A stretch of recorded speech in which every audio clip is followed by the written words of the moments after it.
Missouri, Houston, Texas, and somewhere in Michelle. Hi, everybody. Welcome to episode 843 of the Video Game Outsiders podcast. I'm one of your hosts, Michelle Madison. And I, of course, am your John Jacobson. Now, Michelle. Yes. Who's here? What's going on? Well, Matt is missing. He'll be back next week, probably, or the week after, to review Final Fantasy and some other stuff. Pacific Drive, I think. You think so? Yeah, that's what he said. Matt and I have been talking, John. He doesn't really talk to you much. I know he's kind of, you guys have some, yeah. But tonight we have Crafty, who's one of the hosts of the VGO Happy Hour on our app, which is a completely free show he does with the community. And you can do your own show too. And I'm sure you've heard all about that. But what's up, Crafty? People know you in the Discord. You're a mod. You're a BDE. How you doing? I'm doing good. Thanks for having me on. I appreciate it. Good. Now, you're Happy known to as have like you here, a Crafty. PC master racer. Sometimes you make people angry because you like expensive tech and computers and you're an audiophile. That's good, Michelle, for this. It is good because, we... I have everything, though. So I have Yes. a PC. I have all the consoles. So I Exactly. have all the toys. You love all the stuff. But, we got a bad review. Thank you to Pace for bringing it to our attention in the Discord. He said, who wrote this? From Johnny Blaze, 1 star. I'm done. Been a loyal listener for years, but I can't stand the bickering and console hate on top of Michelle's constant talk of everything being woke. So, Johnny Blaze, I want to say, you're a piece of shit human being. This is how you thank us for being a loyal listener for years. You go and give our show a 1-star review because you're angry that sometimes we don't always love consoles. And by the way, you talk about me saying things are woke all the time. I don't really say that. But if you want to bring that up, I've got something that I think is worth mentioning. Now, the Deep Rock Galactic Survivor patch just removed a voice line from the game because people complained. The voice line was "die like your mother did." They removed it out of fear it might trigger some people into a tragic event. So it's not a toggle. You can't turn it on and off. They simply removed it. So, yes, sometimes some stupid woke shit goes on in games, and we're going to bring it up because the majority of our listeners like it. I did last week say that Helldivers was not woke. It doesn't matter, because you can say the same thing, and Matt can say the same thing, but people like Johnny Blaze will mention me. But he just said me. I'm the only one who brings up things. Did you see this? Well, the thing is, listen, we've been doing this a long fucking time, okay? Yeah, and we're not exactly changed. We're not exactly 20-year-olds, right, okay? But, and even I saw this article today on The Hill, which I don't ever go to, but it was a headline. It said the top stream shows are almost all old. Why? Because new shit's gross. Nobody wants to. Like, literally, the top 10 shows are like from the early 2000s or late 90s. Right. Of all streaming shows. Right. Right? Yeah. But I don't know. I just feel like, you can give us criticism. We probably won't listen. But like your 1-star review to a show that you said you've been a loyal listener for years is just sort of like, I'm just fed up with these people. Like, it's not like, I don't know. Nothing has changed. Nothing has changed. So you've changed. But you don't have to tell us about it. I don't care. I'm going to keep doing what I'm doing. That's what Bill Maher always says. Yeah. If anything, I think this is less edgier. It is. Like, shit was completely off the rails. Definitely. I agree with you. We had drunk John screaming offensive not shit. That it's on Matt, the rails, but no, we're definitely tamer these days. So maybe you've changed, Johnny Blaze. Okay. But anyway, moving on from that, we are live right now. Yeah, we are on videogameoutsiders.com. We do it every Tuesday from 9 to 11 p.m. Eastern, and we're not going to remove lines that you find offensive, like Deep Rock Galactic. Okay. Die like your mother died. Ooh, okay. I just said it. I'm sorry. We're not removing it from the show. But we're doing this on Twitch, okay? So you can sub and support with Amazon Prime. It's completely free. If you're here live, check your subs. But if you want other stuff that we do during the week, John, some is free and some is premium. We have an app. It's $1.99 a month. You get the back catalog, you get weekly bonus shows, and there's free stuff on there from the Game Store guy and from Crafty here. So if you like Crafty and you want to hear more of him, he's on the app too. That's right. Go to our website, videogameoutsiders.com. There is a red dripping premium button. Go ahead, click it, lick it, slam it, whatever you need to do. Go to the next page and go premium. It's $1.99 a month. And once you go premium, you unlock our entire back catalog of almost 20 years. That's and all of the bonus stuff we do every single week, Michelle. Micro VGO, we're doing lore stuff. PC Outsiders. Last week, actually, you want to talk about that? Yeah, last week we covered the event live, which was fun because The John, event. when you double down and you go pro Phil, pro Xbox, I love to counter you and be the anti Xbox. We had a good debate. Everywhere there's a You have a song, I know. It's an Xbox. Everyone into So Sarah told us during that event that Yeah. every screen is an Xbox, Yes. and that is their philosophy. But And I we've know been saying, Crafty- we already knew that. I mean, for Right, God's we sakes, did. how many years have I been saying what is an Xbox? They're basically saying that. Like, Yeah, everything's they're an basically Xbox. saying it. And then Phil, I don't know if you have the clip ready. Phil basically said what I've been saying as well. Exclusive games that are exclusive to one piece of hardware, are going to be a smaller and smaller part of the game industry. that. Right. So I believe we're- that. So, Johnny Blaze, we're not agree. bashing consoles. The philosophy of gaming is changing. Exclusives and consoles, they don't mean as much anymore, John, like you said. It's that these Right. games are coming out and the biggest games are everywhere, including Helldivers, which has come to PC at the same time. And I know Well, you guys we're are going to bring really that up focused- again. Yeah. They are not Starfield or Indiana Jones. Yeah, they're They're not going not- to. By the way, that was a big one that came out of there because he said that Starfield and Indiana Jones are not going to other consoles Right. yet. Yet. Right. It could Yes. happen at some point. Yeah, it will happen. It's probably going to happen. Right. Because to think about it, like as gaming becomes more mainstream and cloud gaming becomes more realistic, that's where they're going to be pushing people, just for the common person, giving them another avenue to game. Right. Sure. Yeah, we talk about that a lot. I mean, honestly, and- how does it affect our lives? Who gives a shit? Right? well, if I it's do on think multiple eventually systems. they're phasing away consoles to become cloud devices.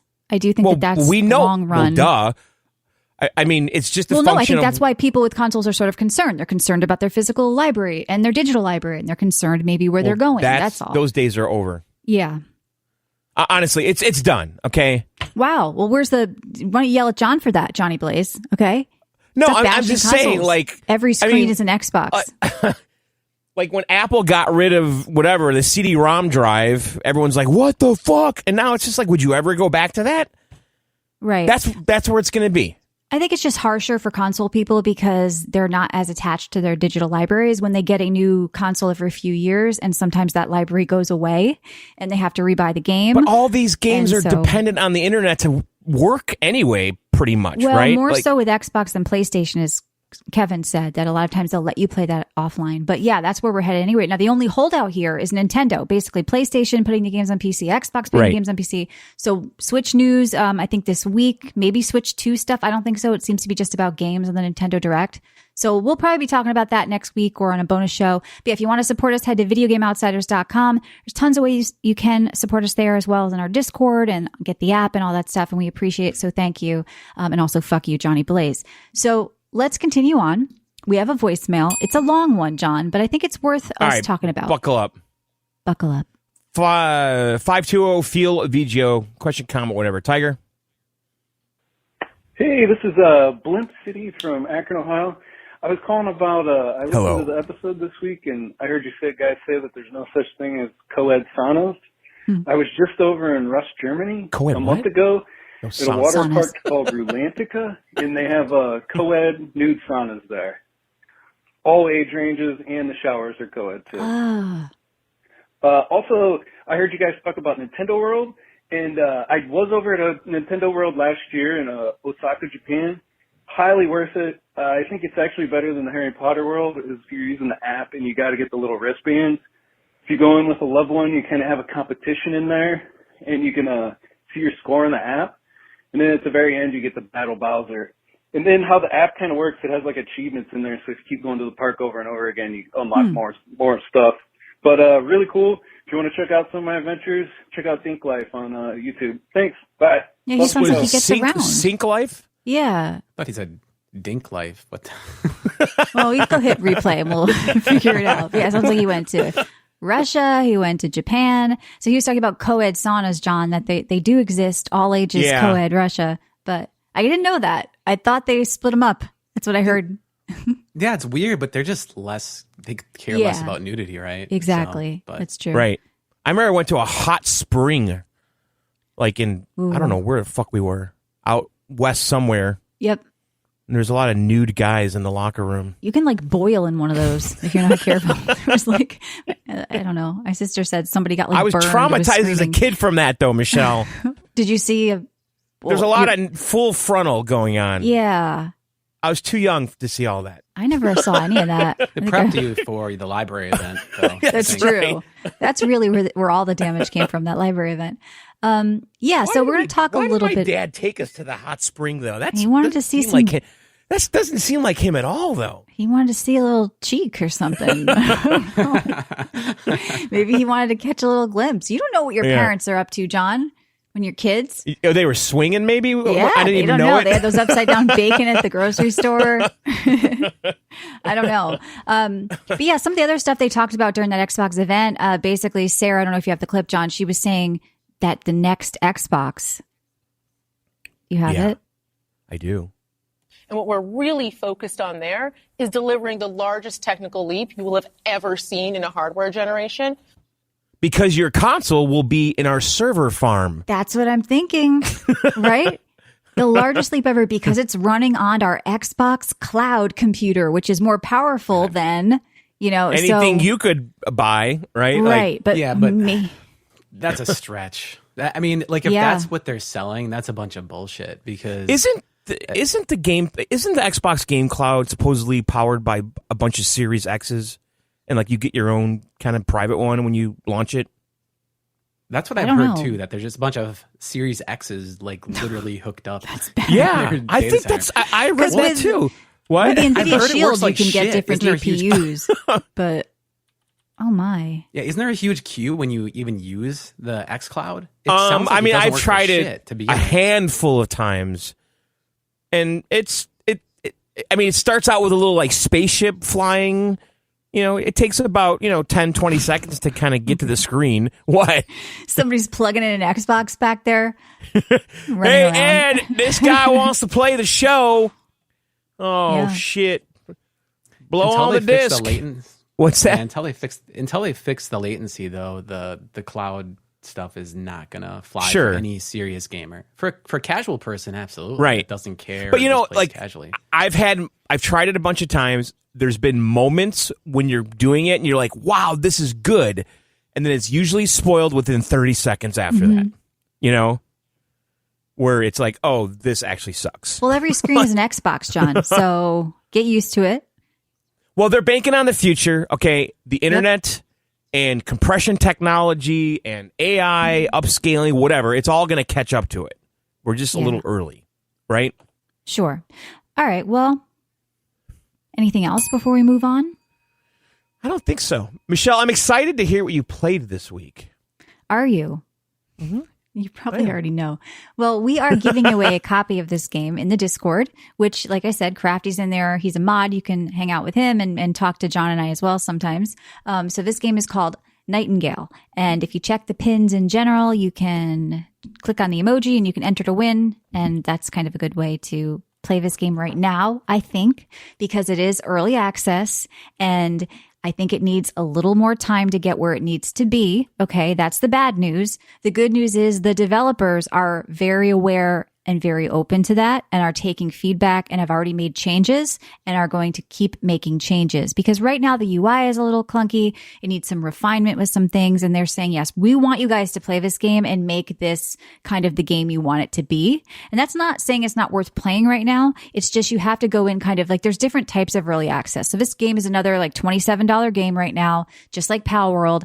But Pal World was like, it really spoiled us on what early access is, at least me, like especially for Survival Craft. Like it's kind of like very almost done where it just needs like the AI to be a little tweaked and it needs like the end boss. Like this game, I feel like they still have some work to do with sort of the vision of it. But what they have here and what I experienced, there's actually a lot to like Michelle. too. Visually, the screenshots look pretty decent. So let me tell you, this is from former BioWare developers, okay, in Flex Games or something. But the thing is, it's the people who worked on Mass Effect and Dragon Age, like the older Mass Effects and Dragon Ages. So people that have made really good games, and it shows right here because in a survival craft, you don't like get usually like lore or storytelling really, but you get into this game and you feel like you're playing an old school RPG.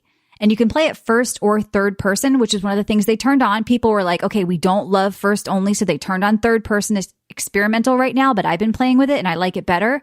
So the developers are really listening to what people want and they're making changes. So that's what's really good about this. So you get in, and like I said, you can tell right away you're just not in your typical survival craft. There's voice acting. There's like a character building, this character Puck that's like this mysterious like Pan type guy who's taking you through the different realms and portals. So it's got this like steampunk kind of look, like Mary Poppins, almost like if you watch Loki, like Victor Timely. It has like interdimensional travel through portals, and the theme is kind of cool. It's different, and you're creating a realm walker when you get into the game, and the character creator is kind of insane because they have an Adam's apple slider. They have vein sliders for the eyes. They have full makeup, which I loved and I spent a lot of time with. But here's the problem. And developers, if you're listening, and you may be, this game suffers from a case of the uglies. Okay. They made really ugly women. It's really hard to not make the women ugly. But the sliders are great and the faces are great. And I love what you have here with the book. But you've got, look, I get it. Not everybody has to look like Lara Croft. All right. I understand. But it's a shame. And this is that why Friends is still a top streaming show. Exactly. Because Jennifer Aniston was cute. People don't want to see an abomination. So look, my advice here is Jennifer Aniston, I was thinking about, oh God. Monica? Matt. Matthew Perry? Yes. Matt LeBlanc? Real women are not ugly, cranky. These people look like aliens. Okay. The starter people look like aliens. They look shocking. They don't look like the girl next door. And that's fine. But I had a hard time. Like I wanted to enjoy this character creator, this wonderful character creator you guys built with all of these different things you can do. And honestly, 3 different colors to your eyes. But if that you can thing tweak. is so, I don't understand. If it's so great, how come you can't make someone great? Because there's the bases that they start at, and you can only bring them so far from the base model. So there's like pre-done templates, and then you can adjust them after that. And so, yes, you can make them better, but it's also very jarring when you turn on a game and all of the characters that you can choose from literally look like something from outer space. They were beat with the ugly stick. Yes. So I would say you got to look. We want to see a little something, just a little bit of, give us a couple of cute models, okay? Because but really impressed with like I said, like the makeup, the 3 different eye colors, like all the different tweaking, everything from Adam's apple. I don't know where you want that, but like all the veins in the eyes and like all the details that you could do. Like it's actually a really good thing they have going here, but they need to just tweak it a little bit with that. So the thing is, the game is sort of like where the tutorial, the beginning is going to not really give you a good taste of the game at first because they're throwing you around to different biomes just really quickly. Check out the desert, check out the forest, check out the swamp. And then you get to pick a world to start your first base in. And you start building up and you start doing the typical survival craft stuff, all the while being guided by Puck. Like I said, really beautiful music, the art direction. I mean, the graphics, like it needs a little optimization, but the art direction itself and the music and the immersiveness is like really, really well done. Like I said, you don't get this in a survival craft game most often. You're usually just thrown out there. They sort of have like, the way to tell the story where you're just running around. This actually is telling a story and it feels really good. But you finally pick your world and you realize the loop of the game. It reminds me a little bit of mapping in Path of Exile, where you get these cards and you can sort of enchant the different biomes that you choose, which would be a map in PoE, and you can enhance them to be different things. So I'm going to make this biome card. I'm going to pick desert, but I'm going to throw like extra tough monsters in it, and I'm going to throw in crafting for that in there. So that's the mix. And then I open this portal, I go to it, then I come back to my home world. So it's all about going to these different portals temporarily to do what you want to do, then come back to your sort of home world and build up your base and all that stuff. So you can recruit a helper, which is also unique. My guy's going nuts. Like he's just running around my little house cutting down trees everywhere, trying to kill me because every time a tree hits you, you almost die. So it's kind of funny and the AI is a little wonky, but I like that they added that in because he's kind of gathering while you're there. Reminds me like a little bit of Pal World, how you have a helper. But the downside is going to all these different realms, you are held back by your gear score. Now, gear score reminds me of something in World of Warcraft, if you've ever played that, your eye level. And you cannot even go into the first realm and then the realms after that as they progressively get more difficult until you raise up your gear score. So you can't go do a really hard realm with under, gear or whatever, or like shitty weapons, like, and just have a challenge and have fun with your friends. Like I did in Valheim. We went out and we killed one boss. We probably shouldn't have been there yet. We didn't have the concoction. We didn't That's have actually the kind of lame, honestly. Yeah. That I think is something they need Let to me tweak. find out the hard way. I shouldn't be here Let yet. me go through the portal and get one shot by something just like Elden Right. Ring. Let the guy on the horse kill me and let me figure out how to get him, right? So don't hold me back. It takes me out of the immersion when you're saying your score isn't high enough, you can't go through the portal. I get that they're trying to introduce you to what it may take, but that's something I think that the developers may want to tweak. It's not immersive at all. It really, really isn't. Now, maybe some people like it, but it's getting mixed reviews right now, and I can see why. But like I said, the developers are dedicated to fixing this, and I think they will. When I think back of the first time I played Grounded, for example, another survival craft, to like when I played it last time and how far it had come. A lot of times these survival craft games, they are so technically difficult and layered with the progression systems. They do need an early access period to be really, really good. That's why Palworld was so shocking to come out like that and already be great. But the late game of this, there's a social hub, John, which I think you might like. You can meet up with people. You can go on quests, do dungeons together, group play. They're supposed to be bustling cities. Like they That's have cool. big plans for this. And the late game, like if you get there, I think you can already kind of group up in a city like that. But I don't know. It reminded me almost of New World, the way they're doing the crafting and collecting. I think you would like that too, John. Just How's a lot the of combat? the combat is a little clunky, okay, but not that bad. The reason why it's bad for me is because I'm playing in third person. It's meant to be played in first, so they're supposed to be tweaking the third personness a bit more. But it does feel better in first. But it's not really where the game shines. You're not spending that much time in combat either. You seem to be mostly at your base doing some stuff. But I would not say it's the best combat I've played. But in a game, Is it but melee that's. or what is? Yes, Well, it's I see melee. there's There is some guns. spell Like magic casting. There's and- guns. Yes, you can enchant weapons with stuff and magic. So that all sort of happens later on in game. So I don't know. I'm very mixed on this right now. I feel like I am so spoiled after playing Palworld with how refined that really actually was for being early access. But the only thing I'm not really sold at, like I think they can save this game, and I think they are going to. I think it's going to get much, much better. I'm a little concerned about the portal system and the fact that if I'm just going to these little worlds and they're closing off, that takes away sort of the permanence of the survival craft. I feel like maybe I'm just like an open world kind of person at heart, but that's what was so impressive to me about Valheim or about Palworld, or like you aren't going through these instanced portals. And I feel like whenever you do that in a game for me, if it's not just a dungeon, like I feel like I'm not like building my world. It doesn't last. It's temporary. It's procedurally generated. I wish there was like more of a permanence to the portal system, but that doesn't ruin the game by any means. It's just a different way to sort of look at it. But I was really impressed, like I said, with just the feel of the game, like the heart of the game, like their vision. Everything is there. Like, so for people that want a survival craft with a story, with characters, with immersion, like that's Nightingale is one to look at. It's one to watch, John. I know you like that. It's one to term. watch. It is one to watch. Do you But think yeah. they may have bitten off too much with their first pass at this, or do you think they right-sized it? I feel like it's supposed to be like a smaller, dedicated team.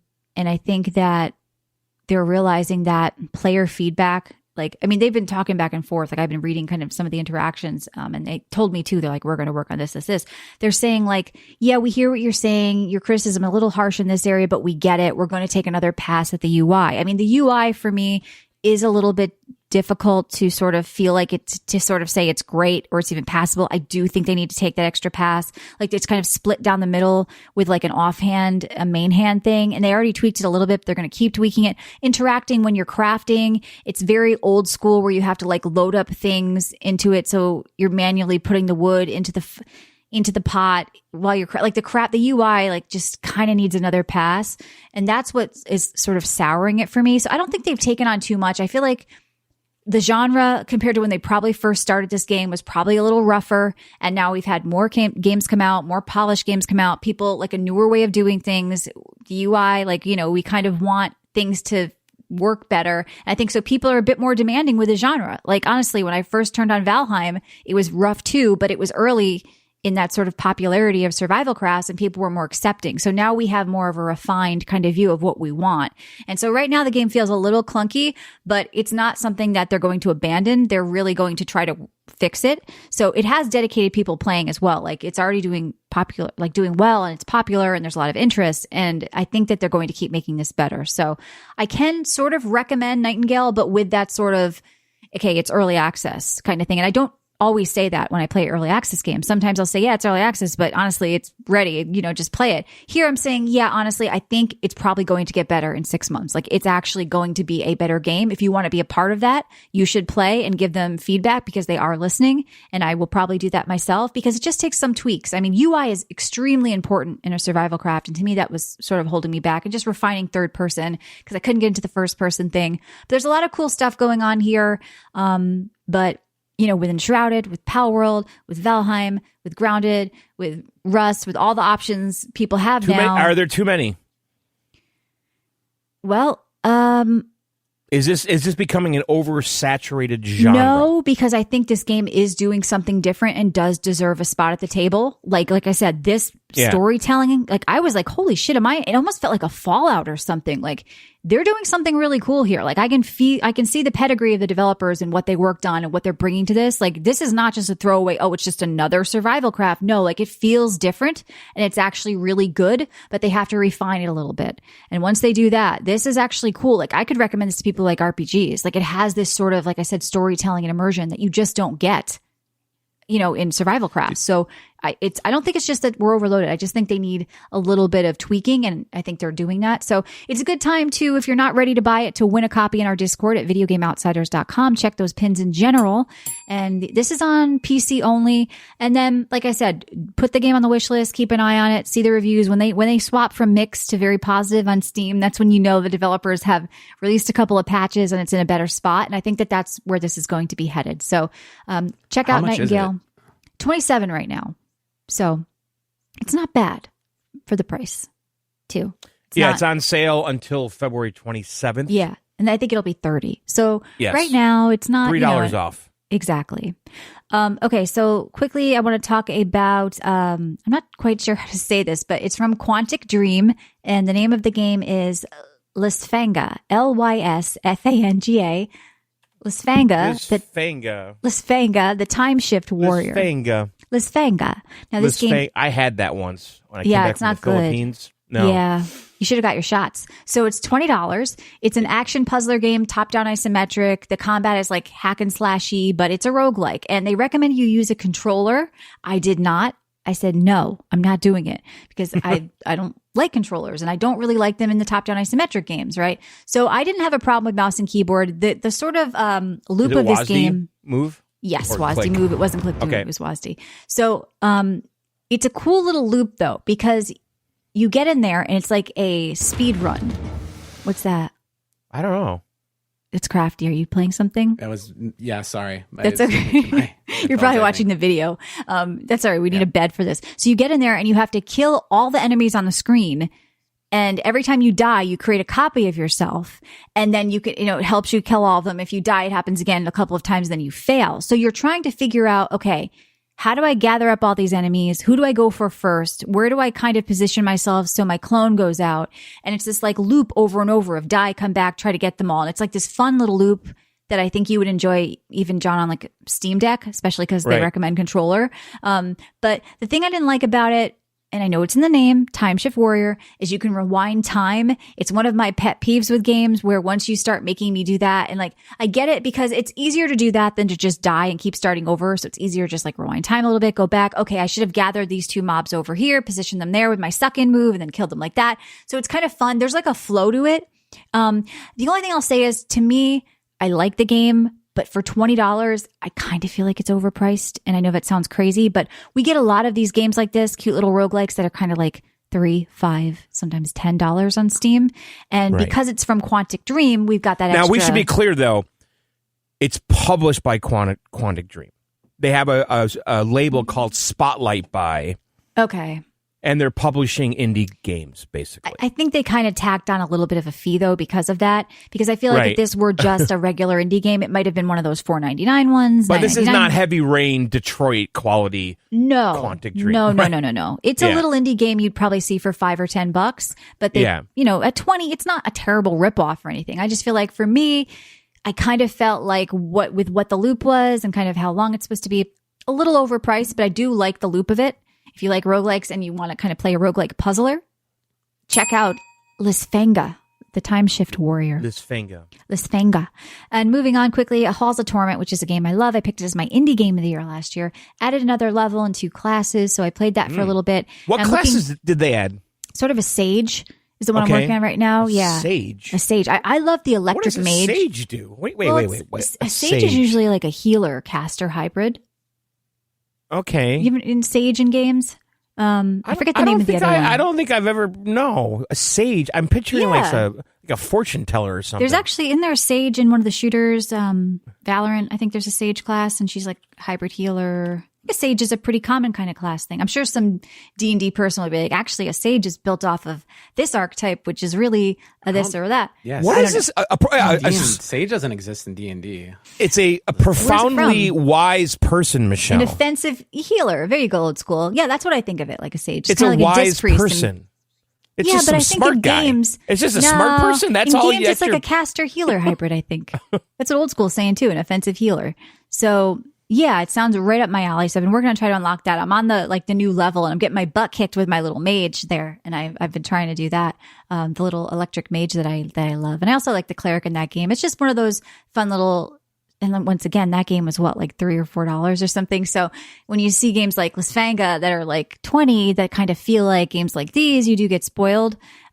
Which is the problem being truly indie versus indie with Quantic Dream But publishing visually, you. Lisfanga looks like it has a little more juice behind it than like It does, Vampire but Survivors. It does look very mobile-y. Oh, Yeah. I mean, the graphics are everything. Like I don't know. Like that look. All I'm saying is I feel like it's a good game. there's It's just overpriced. like this. I'm saying Steam is not the Switch. You can't get away with giving me some little indie game that's like, Right. for $20. Like you have to kind of, yeah. It's not that I $20. dislike it. I think $20 seems to be like the new small indie price though. As I was looking for games, it seemed like everything was like $20, $30, whereas before it might have been 15, 10. I don't And know. also I you'll feel like find it's a a lot of these weird games price $4 or point. $5 on sales. Yeah, it's a weird price point. I feel like maybe even. But the thing $4. is, like, okay, so like Vampire Survivors, I just checked. It's $5. It looks like it used $5. to be $2.99. Okay, They upped it because whatever. of all the content. But it looks like $5. It looks like $2. Just looking at the screenshots, right? The Sure. gameplay obviously is great. We love it. This does not look like $5. Just looking at screenshots, like there's a lot more behind it, right? I mean, the that's just team's an art larger. thing. Yeah, it's more than that, though. Well, I'm telling you, I play a lot of games, and it's not really doesn't feel like it's worth that. Right. So, But feel is different than visuals, right? Like so, like yeah, I mean, Vampire you can't judge Survivors. something by the graphics. I've played shitty like Yeah. Unreal 5 games that were 99 cents with really good graphics, but are just someone running through the woods. Yeah. Like you can't really. Whatever. So yeah, check out Halls of Torment though if you never have, because they're constantly adding content, and that's also a cheap, fun little game. And looking forward to the full release tomorrow of Last Epic. And I've talked about that game before, but it's coming out of early access. That is a game that's kind of smack in the middle of Diablo 4 and Path of Exile as far as complexity for an ARPG. So if you're someone who played Diablo, just kind of like you want more, but Path of Exile is too intimidating, I recommend looking at that. And I'll be talking about that next week. They're doing some really innovative things with the trading system. And yeah, it's going to be fun. Okay, so I'm just drinking an iced tea with True Lemon. All right, John. I played some stuff. I did try playing Helldivers over the weekend on my PS5. How'd it go? I couldn't join. I kept getting a server. All the servers are full. Error. Yeah. Crafty, did you play? I did play. Was it Friday or Saturday night? I did Sunday. I think I was in queue for 20 minutes or so, and I was able to get in. And then things were wonky. Like you couldn't upgrade anything. Okay. It was like you try to upgrade something, and then it went through the animations. Like it looked like you had it, but then you really didn't have it. So it definitely had some issues. Yeah, sure. it did. And I saw the developers say, listen, we don't recommend you buy the game right now till we figure out this server stuff. So I thought that was kind of a cool. I can't believe they said that. We have They we set up a room in No, our I Discord know they for did. it. I just can't believe they said it. I think it's cool they said that. I was trying to find I think it's cool. I think it's cool that they said it, but I'm pretty disappointed that they haven't really figured this out yet. It's this just that one the fact that they said that means that it's going to take a while for them to fix it. Yeah. That's crazy to me. Yeah, here's an article. Why Helldiver 2's dev says not to buy it yet. And obviously it's because of the server stuff. Yeah, so if you're looking to play with people, I know, Crafty, you've been playing with people from the Discord. We have a channel in there now, so come on down and play with people because people have been popping in like, hey, this is a game bringing people together. Like, people are wanting to get together and Michelle, crossplay. can we talk about... I shared that article with you, which basically said what I was saying about how I was telepathically playing with my teammates Oh my without God. speaking. And Yeah. there was literally an article the next day that said people That's are for some just guy playing... who listens to the show. Well, sometimes I actually wonder that, by the way. Like, Yeah, I do too. They're desperate for ideas. They're like, oh God, what did John say last night? Yeah, let's run with that. What stupid thing did John say? Anyway, so what else? so let's talk about... Okay, so I tried playing Helldiver. I did actually get into a game, Crafty, but I mean, I can't tell you the last time a console game did that to me, where it's telling me that try again later, Well, it's crossplay and more people are playing on PC, actually. Yeah, I don't know. I know you like to say those stats. I don't know if that's true. We've been talking about it in the Discord. People have been showing. All right, Sony's so been Michelle pointed me in the direction of this game, and let me say thank you, Michelle. It's called Hellskate. It looked very John. Yeah, and so this is a skateboarding roguelite. It's basically a mix between Tony Hawk and Hades. Really? Yes. I didn't know it was doing that. Okay. Yes. And then when I started playing it, the skating right away, I'm like, and by the way, when you launch the game, it says you got to use a controller, motherfucker. Don't even try otherwise. Yeah. So I got my Xbox controller and synced it up. And I start playing it, and I'm instantly skating, okay? And I'm like, whoa, wait, what's going on here? This is fucking Tony Hawk. It's fucking Tony Hawk. Like, the controls are all mapped the same. The physics, the weight, the feel, the level, the ramps, the ollieing, the kick flips. Like, I'm like, this is fucking Tony Hawk. And it's the most Tony Hawk game I've played since Tony Hawk. I've played a lot of other skate games, right? So I actually did some research on it. And it turns out that the guy involved with this game is a guy named Steve Swink, who worked on Tony Hawk's Underground. Awesome. So this has some juice behind it. It's not an accident. Right. And you could feel it right away. It's just they added the loop with the roguelike. Immediately, I'm like, what? It just felt amazing and familiar and perfect in every way, right? Mm-hmm. And so here's the setup with this game, and it's pretty fucking cool. So you're some kind of fallen angel person. You're in hell, right? And basically you need to go out into the world, this rogue world. I haven't figured out if it's procedurally generated, and I didn't look into it because the levels all do kind of feel the same. And by the way, this game is in early access. Okay. So right now there's one world only, and they do have a map on Steam. Like by the summer, it's supposed to be like really fleshed out. What? What was they saying? Anyway, Roadmap, so it's one level. yeah, there's one level, and basically the setup is this: you're in hell. You need to go out there into the world and slay monsters. Okay, and you do this by skating, and you skate around, but you have weapons with you.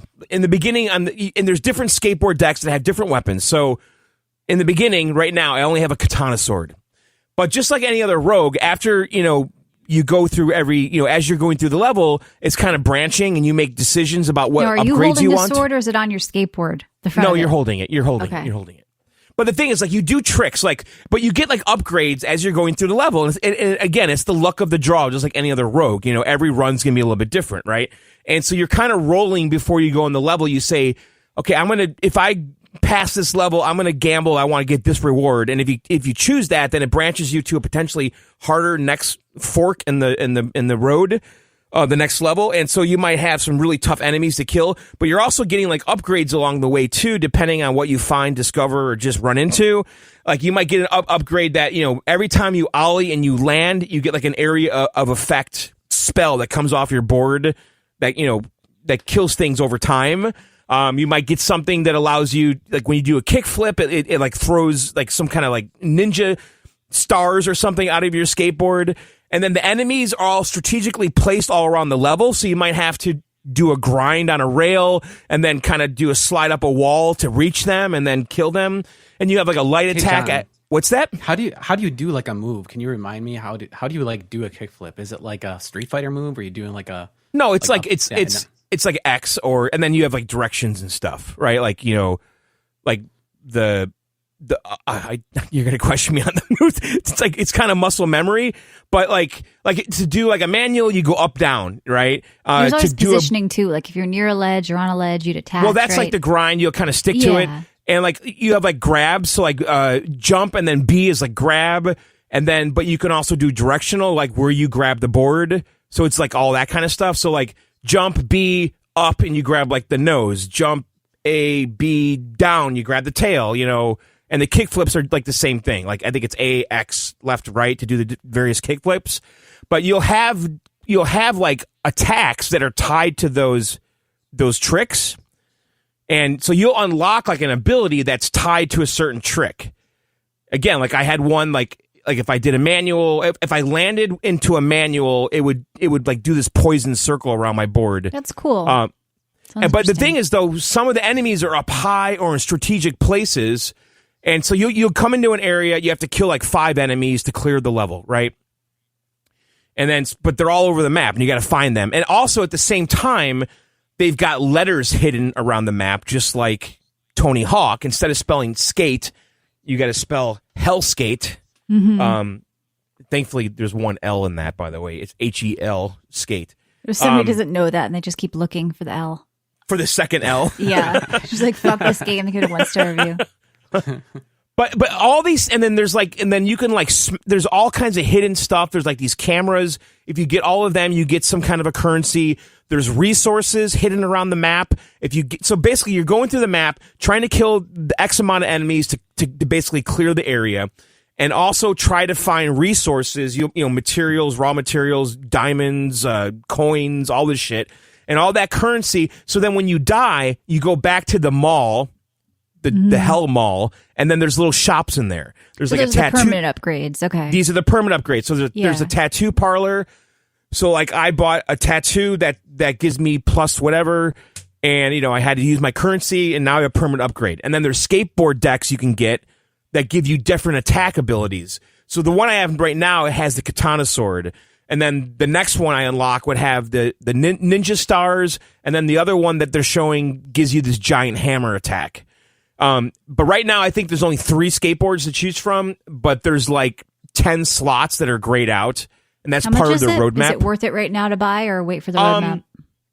I think it's not perfect. I think it's a little micro stuttery at times, but it's not a game breaker, deal breaker for me. People say it runs really well on the Steam Deck, and I definitely will try it. Mm-hmm. I'm curious how it would be on the Steam Deck on my TV. How much is it? I think it's $22. Okay. Let me take a look. Looks like $22.49. Yeah. Okay. So you think even for that, even early, it's still fun? Oh, I'm glad I bought it. Good. And I do believe right now there's one. Basically, you're trying to get through all these levels to get to basically the devil and try to ask him why you're going to fight him. Is it I guess be a big boss battle. Cool. Yeah. I think so.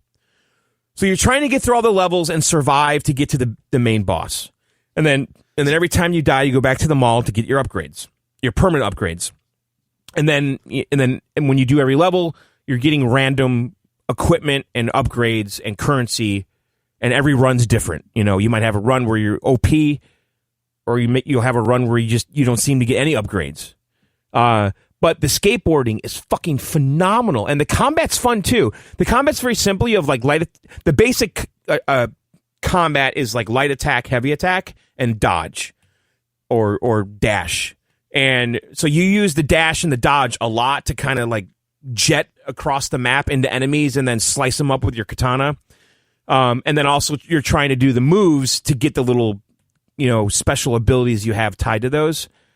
But I like it a lot. And then you can like stay in the level and just like after you kill everybody, you don't have to leave. You could just spend the rest of the time just exploring the map, trying to get the letters. Yeah, it sounds like they have a lot of collectibles and cool stuff going on. Very Tony Hawk reminiscent of very like Tony Hawk. mini And then goals also they could add and things like that. And then within the level, there are sub-levels. So you'll be in a level killing bad guys, and then you'll see a door, basically, which is like a mouth.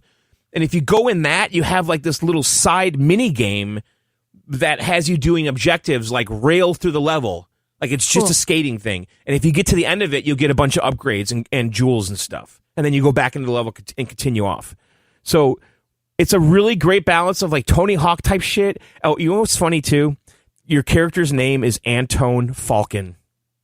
Oh, so stupid. So they know what they're doing. They got the guy. They got the name. It feels like it. They just kind of update it for kind of a new mode. Yeah, you know what? The thing is, like, if Tony Hawk was tied to this, everybody would be losing their mind. No, they wouldn't. Nobody knows who he is. Nobody cares who he is. Oh, bullshit. Okay. Everyone knows it. That's like saying people don't know who Babe Ruth is. Sure. Tony Hawk and Babe Ruth. You're right. Maybe they think don't. I am right. Does a 20-year-old person know who Babe Ruth is anymore? I don't know. I don't think anybody knows who Tony Hawk is. Mickey, Didn't Tony Hawk say Mantle. he doesn't know who? Nobody even knows who he is in real life anymore. They tell him at the grocery. They're like, "You really look like." He's been doing that for years. Okay. No, he always people come up to him and say, "You look like that guy, that skateboarder guy." That's like the big meme he does. Right. This was like 40 years ago at this point. All right. So what game did you play and beat? You played a Nintendo exclusive, which Phil says, "Hey, that's the old model." Right. Tell us about it. Jesus Christ. Why does it feel like I'm pulling words out of you this episode? Because I don't know what the fuck you're doing.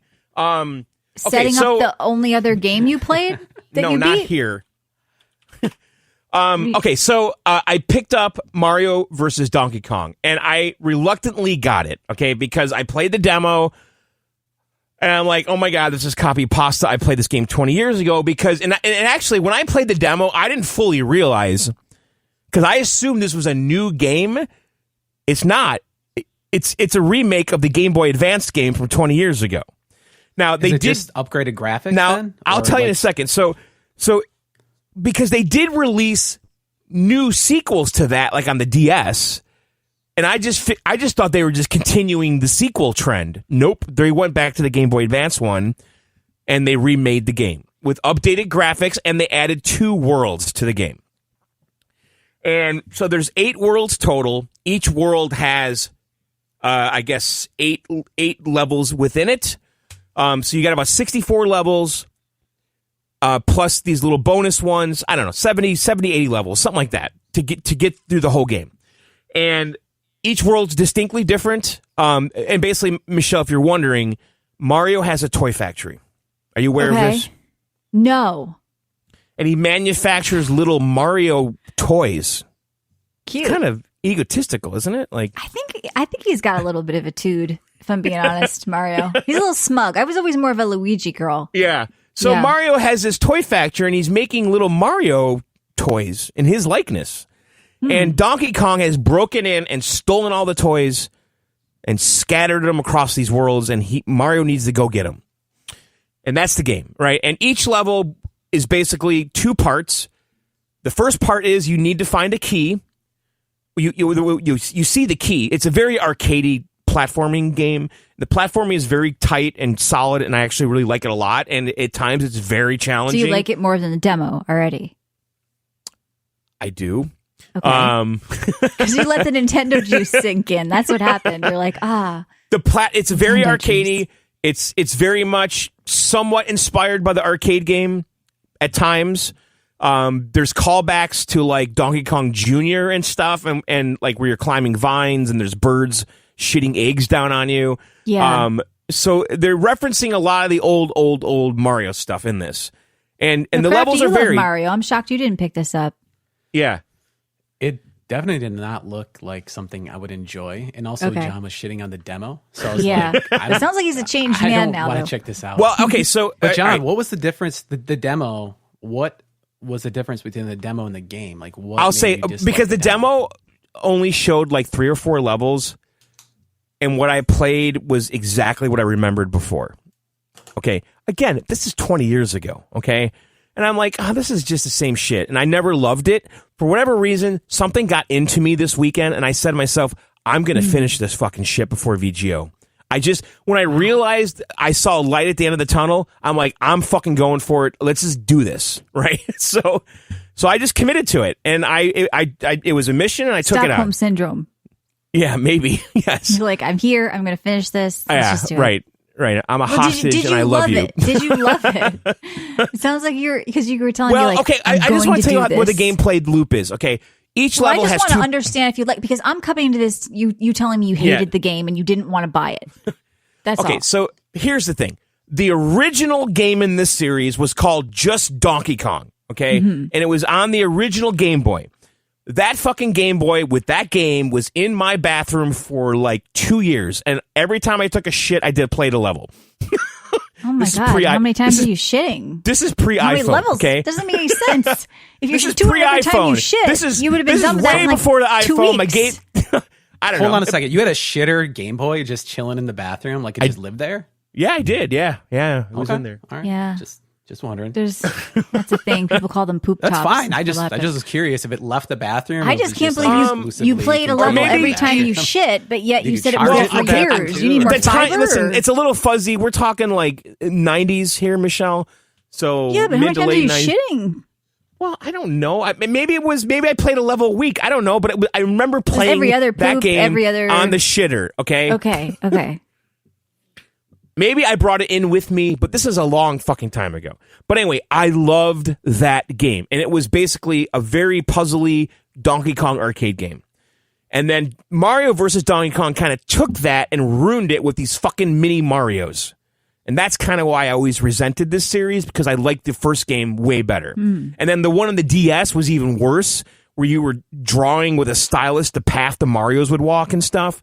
But anyway, so this game, the gameplay loop is there's a key, you got to get the key to the lock. And you get the key to the lock by doing all kinds of crazy things with conveyor belts and springs and just dealing with, the key won't fit through this opening. How do I get it up there? And you're just constantly trying to figure out how to get the fucking key to the lock. And then when you get the key to the lock, you go to the second part of the level, which is finding and getting the Mario toy.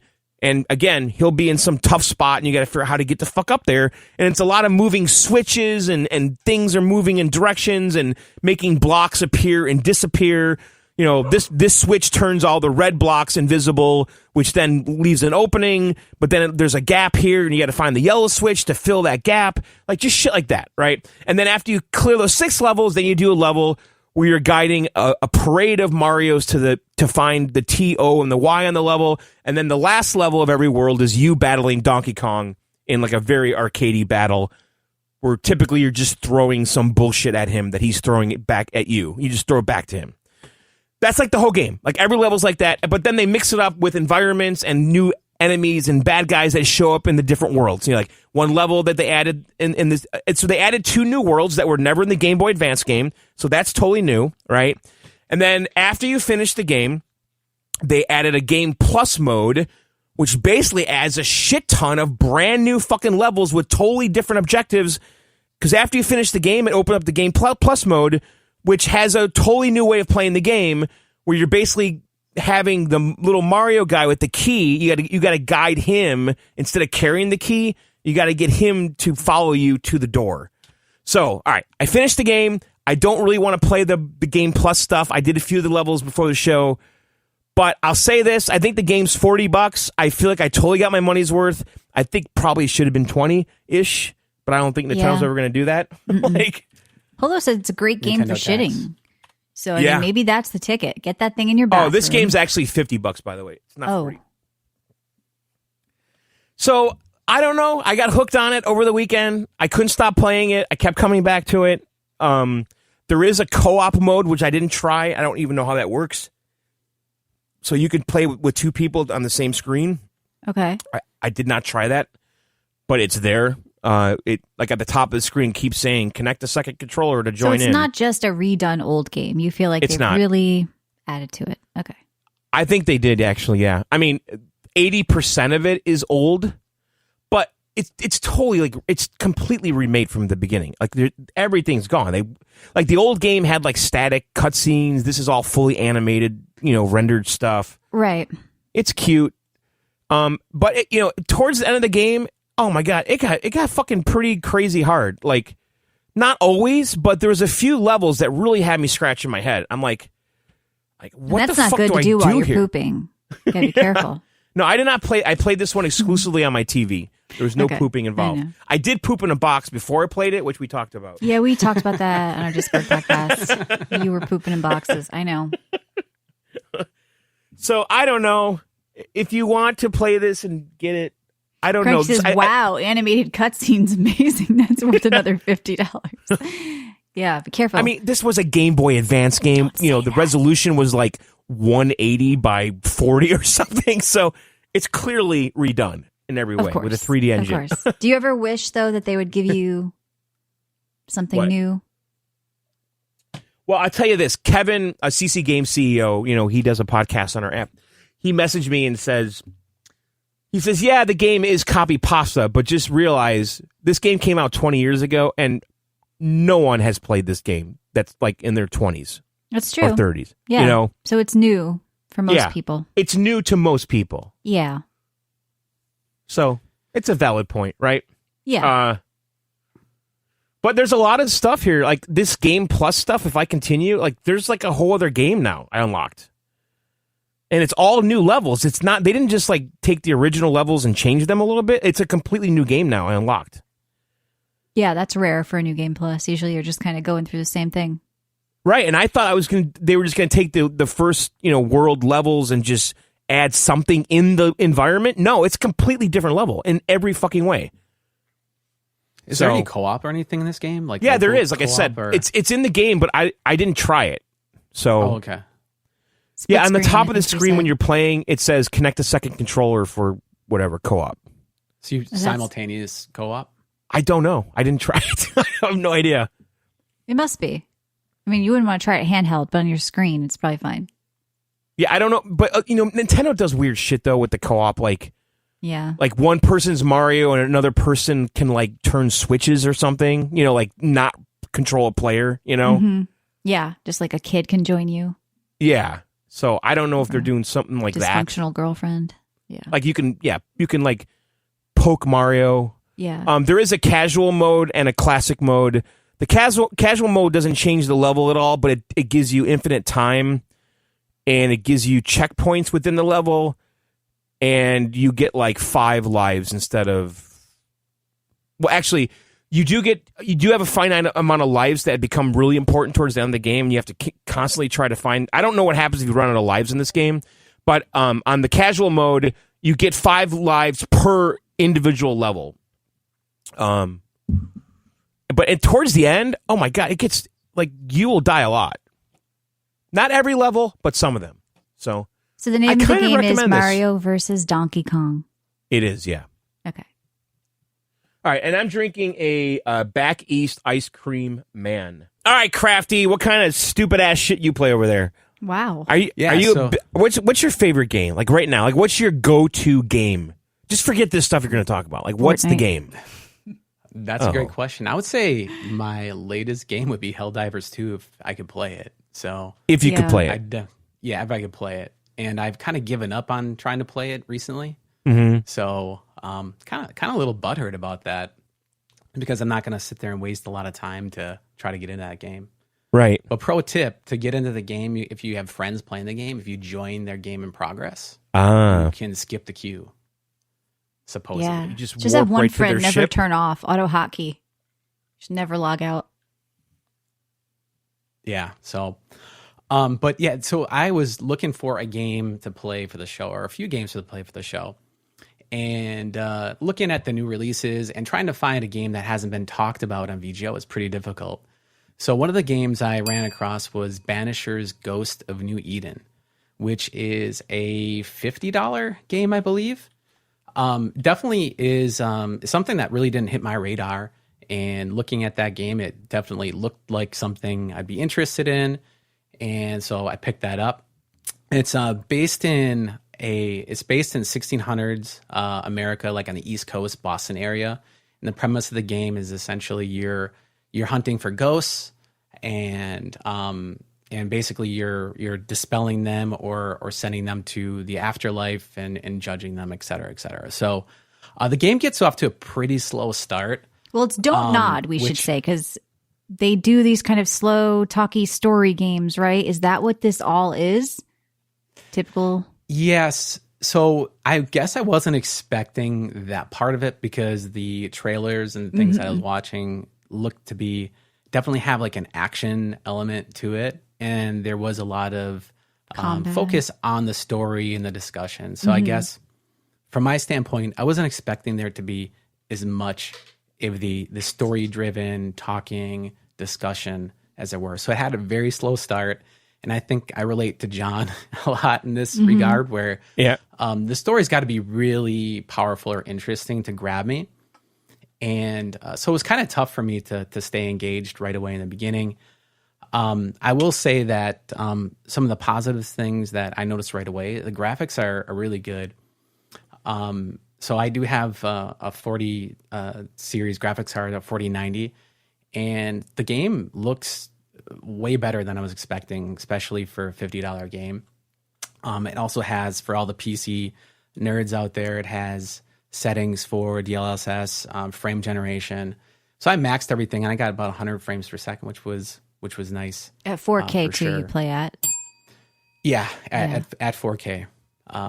So I was definitely impressed with that, just the graphics for the game. The combat, I was kind of, I wasn't really impressed with the combat. So there is different skills that you can open up, and there's pretty significant skill tree that you can unlock and go through and do different builds. But the combat just seemed there. It wasn't bad. It just wasn't good. And so the combination between it looks a little New Worldy. Yeah, I would say that it's definitely like on that 1600 East Coast type of vibe. Right. Sure. Revolutionary War type shit. No, it looks, I mean, the combat, people keep saying it's better than the combat was in Vampire, which I know you didn't play, but that was a game where I was like, the combat was unnecessary. It felt tacked on. It sort of sounds like here they made a story game and they didn't want it to just be story or just be puzzles or like quick time events. So they're like, let's try to make a real game here with combat. What are you doing with the combat? Like just melee swings? Do you have guns? Like, so what there's is melee, there's melee, there's rifles, there's different skills you can unlock. And I didn't get very far. I'll be honest, I didn't make it past 2 hours of this game just because I knew it was like, this is definitely not be a game for it's me. It's got to grab you in 2 hours, you know? I mean, I actually really like the setting and the aesthetic of what I'm seeing here. Like well, he said visually it's cool. The time, I mean the time period. Like, yeah, it looks cool. I mean, here's the thing: it's like a supernatural, early America, right? Or pre-America. You're kind of just walking around, picking up different crafting materials, so you can do these seances or cast these spells to bring ghosts back from the dead, and then you get to make a decision when you bring these ghosts back. Either you ascend them to heaven, or you basically sacrifice their soul. There's an early, pretty major plot development spoiler that I won't share, but there's something that happens right away that was kind of shocking. I wasn't expecting to happen in the game. So here's the thing: if you're into story-based games, if that is your primary thing, I've heard and read a lot of very positive things about the story and the interactions and some of the moral decisions that you need to make. But it's definitely, if you're more of a combat person or expect more from that, I think it's going to be something that's pretty rough to play. I've heard people recommend you play this game, just turn it on easy and go through the story. So definitely a mixed thing for me. If I was more into story, I definitely would have probably. Yeah, it sounds Yeah, like I'm not a that's fan kind of what that, Don't Nod honestly. does, though. That's kind of their thing. It's not like they're trying to take it to the next level graphically and with some combat and stuff. It sounds like they still don't have the other aspects right. But I think fans of that studio will probably like it. Here's a review. If you are an adult with an attention span beyond a TikTok video, this game is for you. If you appreciate atmospheric immersion, this game is for you. I don't know. It's a If you are a Bradford child game? with reading literacy and comprehension the level of diarrhea wimpy kid, this game is for you. What? I don't know what that means. I mean, have you Definitely guys have the played attention a span Don't beyond a Nod game TikTok before? video, I don't know. Like, No, that's all. I don't think I have. Okay. Yeah. Here's the thing: is like I didn't really connect the dots there, or I didn't really Yeah. know what I was going to be expecting going in. I saw the cool, pretty combat. It looks and I cooler thought than it was it should be. interesting, and I was I'll looking give for you that. something. Yeah. I was looking for something to play. So definitely not for me, but I can see definitely being something that other people are interested in. Yep. Especially if you're into the story. So, Michelle, I know you were going to check it out. I don't think you're able to, but I didn't get a I'd be chance to, curious but- hear. Yeah, my sister asked me about it, and it's weird because I'm always telling her about games I think she should play, and she came to me with this, and I'm like, I don't even think this was on my radar. I know we saw it at the trailer, John, during one of the events we were covering, Yeah, it's on PS5, right? Too, but I have to like, tell you, yeah, because it's Don't Nod. and Xbox. For me, I knew that it probably wasn't going to be my thing because I kind of, You know, but Phil then- should have grabbed this. No, It probably will be a Game Pass game at one point. I don't This know. smells like a This Game is- Pass game, Michelle. This is definitely going to be like Does it? game trash. At I some don't point, know. For sure. I mean, people like it. It's No. got decent reviews. It No, looks Phil visually knows what he's cool. doing. The story's supposed to be good. I mean, not all. I mean, it has combat, right? It's just not that refined.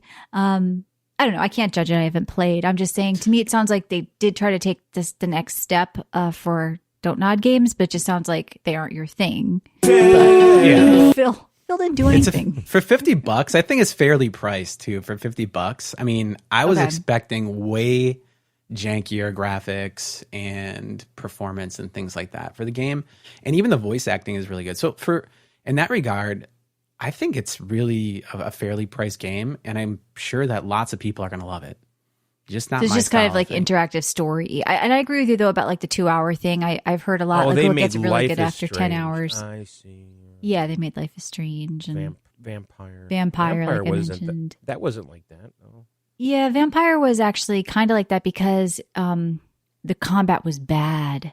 And it was bad. I It remember was bad. It was like being in tactile. I that was like, house, why is this and I'm here? like, "Fuck this game." Yeah, In but they're the great at beginning setting of up that. story. But then like it sounds like Mm-hmm. they still didn't nail the combat, but they're trying. I mean, these people, I think, with something like this, like would you say, Cardi, like it has the potential to be like a God of War kind of game. Like the bones are there, but they're missing the mark Yeah. on too much story, too much. But some people love that. They want just an Well, interactive the reviews. movie, right? One of the reviews says that this scratches the Witcher itch. Yeah, I mean, I could see that. I just think for me personally, I'm probably with Crafty that I would want more different, better gameplay. I mean, I haven't played it, but that's what I'm assuming. It sounds like it's more heavily to be narrative, but that's okay. A lot of people love the narrative stuff. So it sounds like it might be worth checking out. Ghosts of New Eden, right? Is that what it's called? Weird name. Ghosts of New Eden. Banishers, Ghost of New Eden. Yep. So yeah, I think it's fairly priced, and definitely when it hits Game Pass, check it out or go spend $50 on it. I guess. Yeah. Phil didn't do will. anything. Don't It's worry. nothing to do with this. No, Crafty said. Yeah, Phil's gonna do it. Phil's gonna bring Phil's it to going Game to scoop Pass, this for right sure. up after he buys Power and Helldivers. Isn't there like a petition for Xbox to buy Helldivers or something going around? Or put Is that Helldivers true? on- Yeah, I saw something. They're signing Xbox people to put Helldivers on Xbox or something. Or I'm all Xbox in. They'll fix the service right up. They're all on So Azure stupid. servers. All right, It's all okay, Microsoft well, here's servers. So. what Paul Tassi has to say. Oh boy. Helldivers on Xbox, even PS5 players want it to happen. Why? Yeah. Why? So I did play a couple I'm reading other right here. games, So you know. someone said, this is the first time I've ever seen PlayStation and Xbox players almost unanimously call for an exclusive to go to its competing platform. But why do they want it? For they more already have too players? many players. The servers are too busy. Helldivers 2 temporarily brought an end to the console wars. I don't think so. I mean, they're making some people go PCMR. They made Ted in the Discord said he's forget it on PC Master Race now after playing this game. He's playing on his laptop, I think. I don't know why PlayStation. Oh, there's an idea Xbox. that more Xbox players would bolster the war effort in the game, and they could make more progress beating back the tide of bugs. I see. That's right. People are really into that. Now, Crafty, are you actually into the big meta thing that's going on? Whatever The war. the fact that you're Nah, actually I trying to just- control territories and whatever. No. What? For me, it was refreshing to see a game that it was about the game versus all the extra bullshit. It's like even like the games of a service, the hub world, there isn't a lot of bullshit in space. It's just you're on a ship, That's it. With like two And terminals and go. right, and it's very simple. Just go and launch, and you head to the planet, and the game itself is just a ton of fun. So no, I'm not into all the extra stuff, with it. Yeah, I mean, But, I don't care about the objective that's going on down there. I'm just like, okay, I can join this match. Let's go. Like, that's it. Do you know But, this is already some- one of the some of top the matches 25 are- games of all time? Steam concurrent players ever on Steam? Really? Yeah, Holy cow. It For- broke some other almost record, too, 400,000, I think, at one point or something like that. It Okay, broke all these that's records. crazy. So it's doing really So, well. John, about the missions, though, I mean, the missions are, when you say that they're unique, it's not just all samey. I mean, at the end of the day, the majority of the game is you're shooting shit, right? Yeah. And surviving. But there's different objectives you have to do. Like, there's some escort missions, and it's almost like a puzzle. They don't really hold your hand either with those missions. They just say, okay, you go to this point, and you have to sometimes, type something into a terminal or grab some ammunition and put it in a silo, etc. So I was actually impressed with The variety. of missions that they have, even though like it's just kind of a thing that you have to do to get. It's not about those little things that you have to do within the mission, but I don't know. I think it's good. But so the other game I played was The Last Faith. So this is on Steam for sure, and I can't remember what else. I think it's on PS5. maybe Switch, it's just as Steam. PS4. Switch too, I think, because I remember looking Yep. at this a while ago. Yeah, Switch, Yeah, PS5, yeah. PS4, Xbox One. It's got a cool Okay. It's a Metroidvania art game. direction. Yeah, Metroidvania and Souls-like. Which, by the way, I'm kind of really over that Metroidvania shit. Yeah, I hear you. I mean, I've So- fallen for a couple of them the last year or so. And I every think you time played Blasphemous too, which Yeah. so this game is very similar to Blasphemous. It's like Gothic. It's PS1 era type of graphics. Definitely similar to like the Symphony of Night. So yeah, I mean, I hear what you're saying. There's a lot of these games out there, but I guess for me, the unique thing for this is that Souls-like element. So with this particular game, you had 4 different characters you could choose from. So there's like a brawler, a rogue, stargazer, which is a maze, a marksman, which is essentially like a hunter type of class. So I tried all 4 before I kind of got into the game to see which I would settle on. So like the brawler is what you would expect, just kind of your knight, tougher character, slower movements. The rogue, faster, quicker. Stargazer had some magic that you can throw, and marksman had a rifle that you started off with. So I was kind of impressed that they really put some thought into or having different, character types that you could choose in the game. And so, of course, being a Souls-like, you collect souls. They're called Nightcrux. And so as you're killing enemies, you collect the souls. You die, it leaves the souls where you died. And then with these souls, you can level up. You can level up your character with strength, vitality, dex. So you can do different builds with your character, which I thought was pretty cool. There's different magic items that you can pick up, different weapons, et cetera, et cetera. So Is it super, super hard? Does it take that aspect of Souls-like? 'Cause I would they put it say, in the description, Souls-like. yeah. it was kind of I would say it's Castlevania. reasonable. I think it's Yeah. reasonably challenging. Okay. I think it might get, and I didn't beat the game, but I mean, basically, the several hours that I played of it, it definitely was challenging, but I thought it was a good level of mix between challenging and definitely able to tackle for sure. I like the aesthetic. I mean, this would be a good Switch or Steam Deck game for sure, and handheld. kind of screams. Yeah, that. that's what I was thinking for sure. Like a Steam Deck game, but and here's comes back to the price, Michelle, that you were saying it's like $20, and so this game is $28, and I'm thinking like, well, that's $28 for this game versus a game like Helldivers 2, which is $40. It's like, or Pal World, which is 27, and you can get a skin in Diablo for 60. So prices are all over the place. It's what people think they can get away with, right? The art on this might be selling. And anytime you say Souls like Metroidvania, people, there's certain people that play just every one of those, and they'll just be like, okay, take my money. yeah, I was definitely impressed. I think this game is very well done, and for this type of game, I think it's definitely getting it on sale, $20 or something like that. Yeah, I think it's worth it. I mean, there's a lot of depth here. And now on the Metroidvania Reddit, oh boy, are they talking about they it? say it's one of the most overhated games I've ever seen. Overhated. Yeah, this is a new thing. We new term. we better Can get we coin on this board right with now? that. Yeah, overhated. Yeah, this is overhated. This guy says the lore is amazing, lots of weapons, amazing atmosphere. Yeah. But why is it hated? A lot of people call it too hard, or it's not clear where to go. What are you, Al Pacino right now? Oh, now who are they? Simply Listen complain, here. baby, Overhated. about systems like the healing system. Now I got to go watch movement Scent of a ability. Woman again. That's Great movie. right. My boy. So is it overhated? here. Is this one of the most overhated games? I don't It think had it's a very real positive world. reviews on Yeah. Steam. Yeah, So it doesn't I don't sound know how overhated then. it could be. Yeah. Jedi if says he it's thought very Starfield positive was the on most Steam. overhated game. Yeah, that's true. All It right, did write that win. down, Michelle. We're gonna be using Overhated. that a lot. I don't like it. Yeah. It feels weird. Sounds like overheated. But you'll be playing the more other game- Helldivers. Oh, you played more stuff? Okay, go ahead. Yeah, just one other game. Quick shout out to this game, real quick. So the game is Draenus. It's on Switch and Steam. It's a $15 game. I think I got it for way cheaper.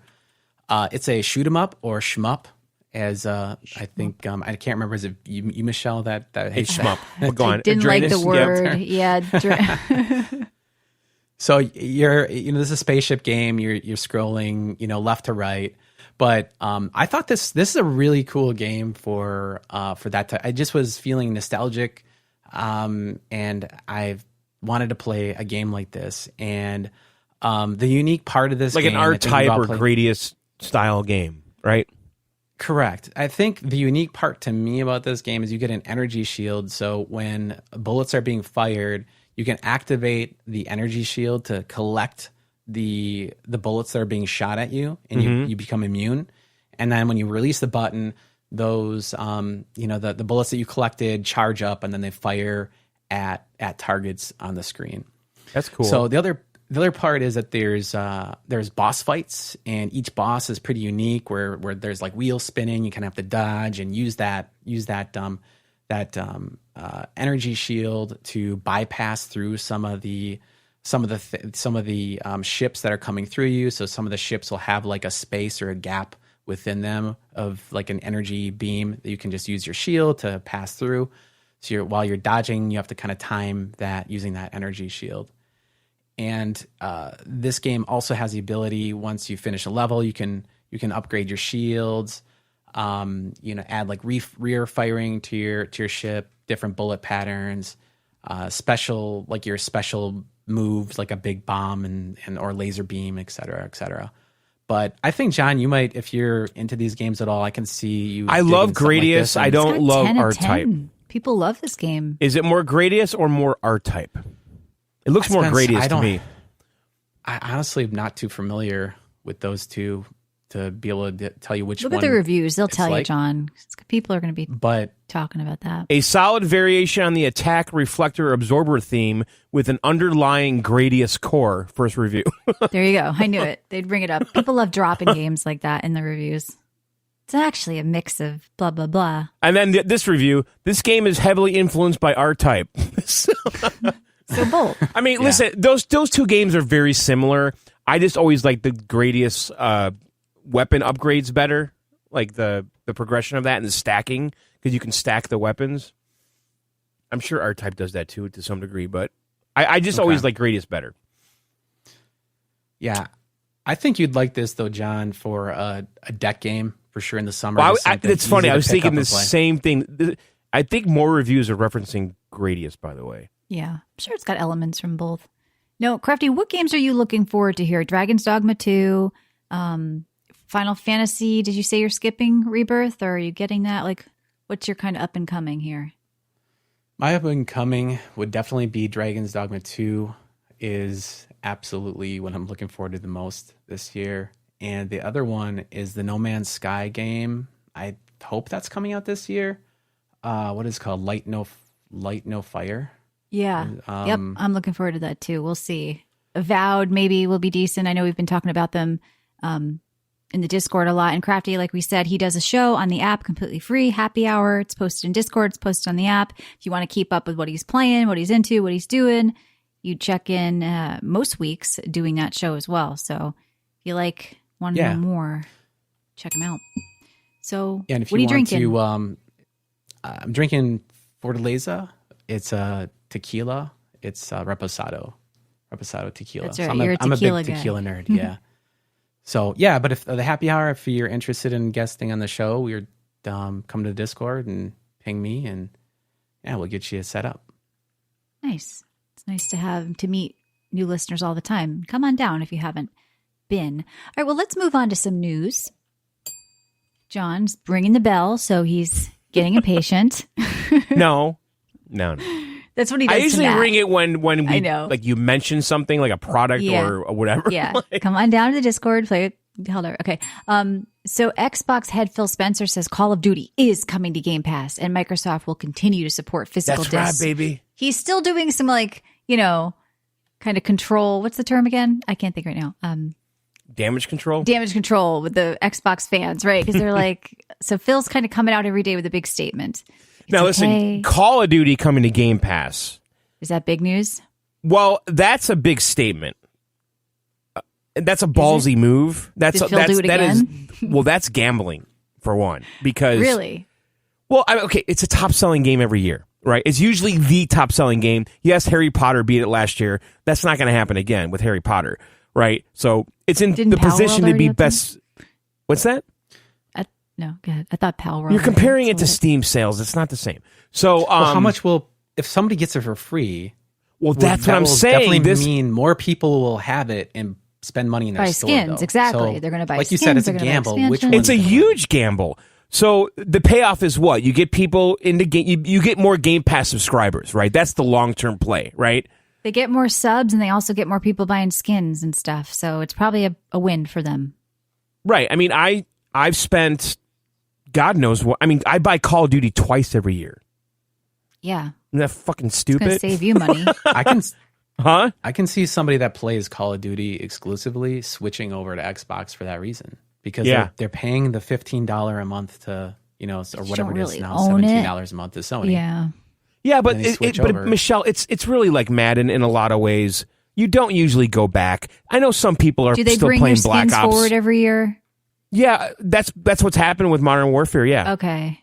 I've got skins from like 2 games ago still. Okay. So people might be more comfortable with that. If And they've I've got already been doing weapons. I got weapon Yeah. blueprints from 2 games ago. Now they have nerfed those weapons, and there's really no reason to go back to those old blueprints, that. They which want you is to kind get of the new irritating. ones, yeah. Yeah, they want you to use the new meta, whatever it is. Like no one is rocking Black Ops Yeah. blueprints right now, but I could Right. if I want to. Like I could pull out an M16. Here from we go, Cold John. I War. know you made a snide comment before that I always like to say this stuff, but you don't know if it's true. Well, this is because it was a news item. Matt Piscatella, who does all these sorts of stat things, he said from Circana's player engagement tracker, Helldivers 2 has been a huge hit, but it's mostly coming from PC. Daily active players on their respective platforms, nearly 1 in 4 U.S. Steam players are now playing Helldivers 2. Well, only 1 in 20 active PS5 players are playing. So, this kind of goes along with the Sony news. Right. Every website made an article this week. Sony's value reportedly dropped by $10 billion following a disappointing PlayStation financial report. But during that report, some interesting stuff came out of it. Now, Johnny Blaze, I have to bring up the PC. Don't yell at me here. But, the Sony president came out and said he wants to go aggressive in improving margins because their margins aren't looking so hot. He said by growing first party with multi-platform. And of course, that's PC. So, John, this is your time to say Sony's dead and Sony's doing it too and Phil did it first. What do you think of all this? Crafty as well. The Sony president coming out and saying this in this financial call. Helldivers is a part of it, but what do you think is going to happen here? Are you asking in relation to PC and the future, how they release things? I mean, you can read his statement, John. Do the accent. In the past, we wanted to popularize console, and the first part. Read his statement. All right, I'm looking for it. I'm looking. Last thing in the news. In the past, we wanted to popularize console, and the first-party title's main purpose was to make the console popular. It is true, but there's a synergy to it. If you have strong first-party content, only without console, but also on nobody can understand what you're saying. Like you're swallowing a dick. First party can be grown. Sounds like Admiral Akbar. With multi-platform. Yeah, okay. Nobody can understand what you're saying. He said in the past we wanted to popularize consoles and the first party titles. I'm speaking right now, but so that is another one we want to practically work on. He's saying our first party can be grown with multi-platform. We don't need to just make these games for okay, PlayStation so anymore. Phil is obviously ahead of them. Phil did it again. Well, it sure seems that way, right? Like, okay. The thing is, like, Phil is saying the quiet part out loud, right? Like, that's it. Phil got them to bend the knee. I mean, PC's getting them to bend the knee. Now, I'm sorry, Johnny Blaze. They didn't say they're bringing it to Xbox. This just was happening. No, they're bringing it to PC. They want to do multi-platform. Nintendo's the last fallout or holdout for that. But I saw a bunch of Sony's dead this week because of their stock value. The Xbots were. But here's the thing about this whole Helldivers thing. Yeah. There's no way they predicted this was going to happen. I think it's just an accident that the whole thing happened and it was on the PC at the same time, right? Well, that's why it's having so much success because when you do the dual launches, you get more numbers and there's more hype and there's more players and it feels bigger. But what and if Steam charts? Okay, let me ask you this question. Let's say they didn't do the PC thing, which they a year ago they wouldn't have done. I don't think people would be really talking about it. I kind of think you're right. Yeah. Yeah, I definitely would have opted out. Yep. I wouldn't have. I have a PS5. I just wouldn't have played this game on the PS5. The thing is, I bought this game twice. That's crazy. Well, and the thing is, I took it lightly. What'd you say, Michelle? You can't play either, unfortunately, because they can't get their server shit together. Like, I know, but I didn't really think it was going to be amazing, or I was going to be in love with it. And I was just in the living room on Sunday, and I'm like, oh, I'll play it up here, Mm-hmm. And then afterwards, I'm like, fuck. I need to play this with Matt. Well, I mean, so it's interesting, though, going back to this guy's stats. So Helldivers 2 ranked first on Steam and daily active players. But on PlayStation on that same day, it was 6. More people were playing Call of Duty, Fortnite, NBA 2K, Madden, Grand Theft Auto 5. So what does that tell you? Consoles are dead. Well, it tells you that people on PC like shooters. We like multiplayer games. And we PS5 want to play people, they just want the stories and the feels. Yeah, exactly. They want to sit there with their cat. Sorry, Crafty. They want to watch a weeb game and cry. No, I think it says that Sony should keep doing this. It's a good move, and that's basically what the guy said. Even though you couldn't understand. But again, John. like I said before, I really feel like this feels like PS3 era Sony, and that I think just synced up with the PC world. Look, if Sony does start doing day one release with all their games on PC, if they brought back SOCOM. And it was day one on PC, it would be a hit. It would be a hit. And I think they're starting to taste a little bit of that PC money. Right. And I could see them doing SOCOM. I think they also need to release closer to, I don't know. I'm just biased. I want them to release day one. When they release on PlayStation, they release on PC, just because the hype is at its biggest. Yeah. And I think they're going to get people on board right away.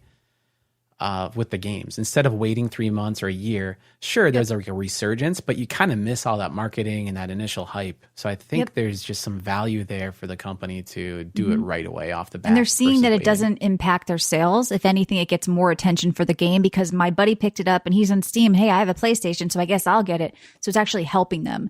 So really interesting. Obviously, Xbox did it first, John, many years ago, and they've been doing it, but years later. And this is just sort of the trends of where things are going. So, what other news? I know, Crafty, you said you had some stuff.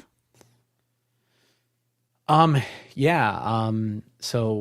PS5 Pro supposedly is coming out in 2025. So that's a rumor.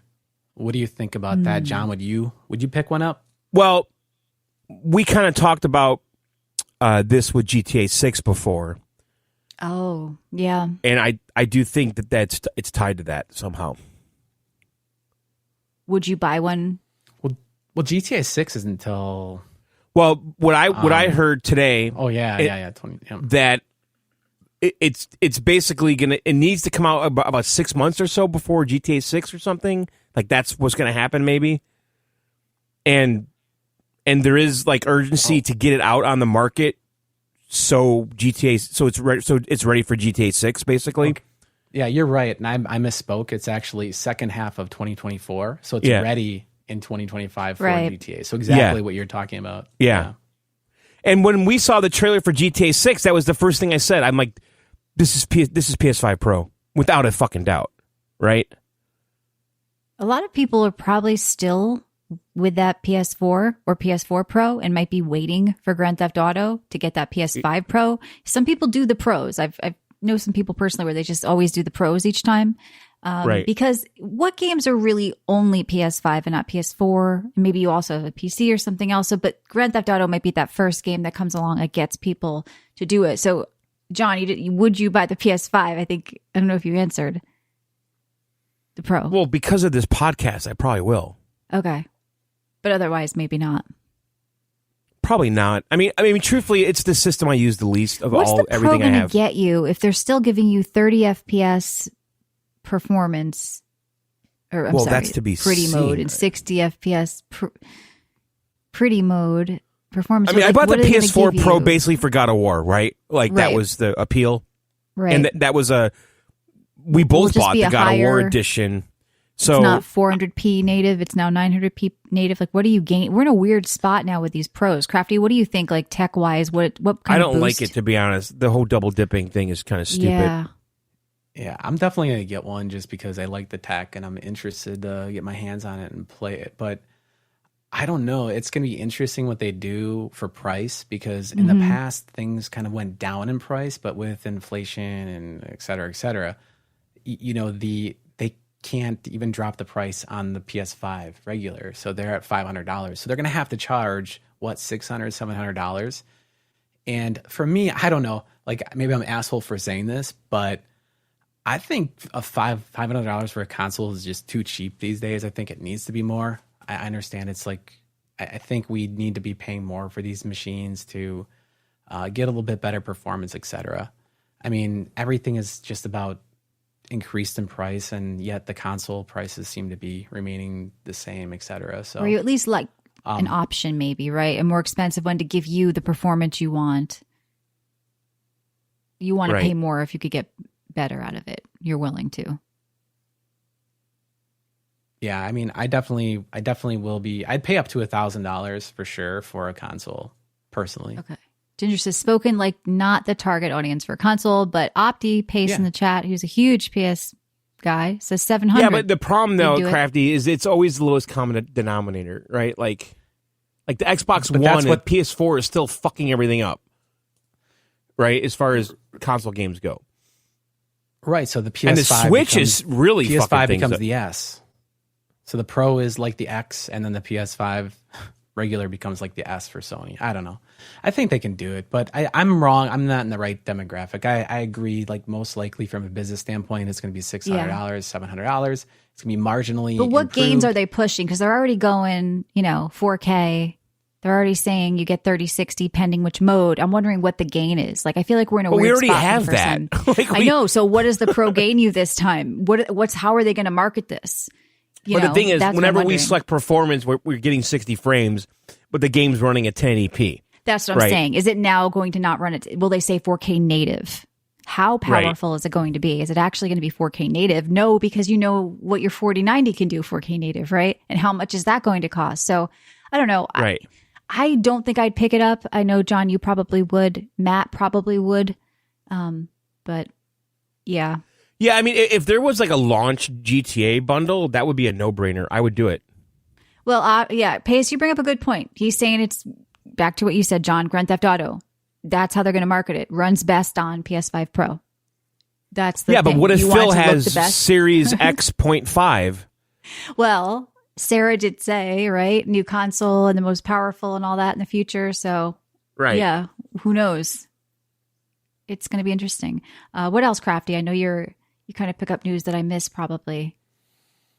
Elden Ring expansion will be announced on Wednesday. So I saw we'll get a that. first look, I guess. So John, you need to go back to that too. But yeah, a lot of people are excited know. about that. Shout out Homeless. Oh my God. A breaking news story. What happened? This is from Bloomberg. Okay. How breaking is it? You can't get it out. Come on. I want to make sure I'm saying everything correctly. Okay.